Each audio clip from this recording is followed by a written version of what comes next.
ஹல்லேலூயா, ஹல்லேலூயா, ஹல்லேலூயா. பாருங்க, உங்களுக்குள்ள ஒரே ஒரு கேள்வி தான் இருக்குது. நீங்க இருந்திருந்தா என்னுடைய சகோதரன் மரிச்சிருக்க மாட்டான்னு. 32 வாசிங்களே. இப்ப மரியாள் என்ன சொல்றாங்க பாருங்க.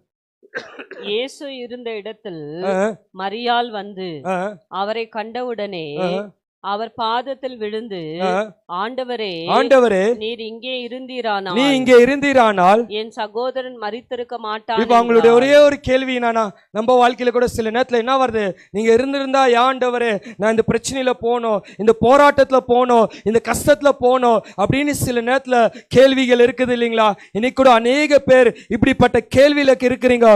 ஆண்டவரே நான் நீங்க இருந்திருந்தா நான் ஒன்னும் இப்படிப்பட்ட பிரச்சனையில போனோன்னு கேள்வியோடு இருக்கிற சகோதரனே, சகோதரியே, நீ திரும்பி எழுந்திருக்க போகிறாய். ஹல்லேலூயா, ஹல்லேலூயா. You are going to rise again from everything you have fall down. எந்தெந்த காரியத்துல நீ கீழே விழுந்தாயோ கர்த்தர் உன்னை எழுப்ப போகிறார். ஹல்லேலூயா, ஹல்லேலூயா. எதின் பேர் விசுவாசிக்கிறீங்க சிஸ்டர்? இது தீர்க்கதரிசனம் வாத்தியா இந்த நவம்பர் எடுத்துக்கொள்ளுங்க.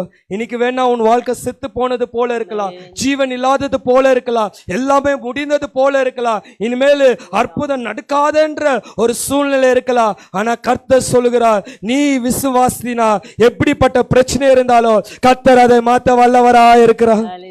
ஹல்லேலூயா, ஹல்லேலூயா.